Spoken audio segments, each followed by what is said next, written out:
Welcome back. More than 120 players from all over Australia converged on Naracoorte for Terracon XII.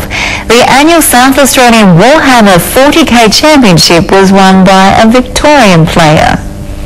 Warhammer is a visual tabletop game played with small model armies. You determine shooting by rolling dice, and depending upon the dice roll, you're successful or not successful. And all movement is done using a tape measure, and you actually get down onto the tabletop level and you have a look behind the buildings to see what you can actually see. Players create fantasy battleground terrains for the tactical game, and the competition is fierce. So there's terrain to block those lines of sight to stop your shooting, and you have to move and position yourself tactically around the table to gain the advantage. Each player takes part in 5 games, and the 2 top scoring participants play off against each other. The winner is determined by the highest number of battle points, the amount of wins gained, and presentation.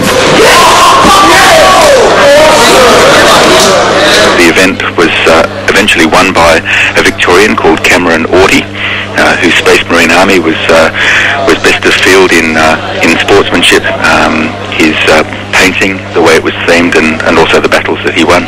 The event began at the Scout Hall in 2001 with just 12 players. It now attracts gaming enthusiasts of all ages. There's a really broad spectrum of players. We had a 12-year-old in the field, all the way up to some older people like myself. The tournament has grown to be so successful, numbers will be capped at 120 participants next year. 14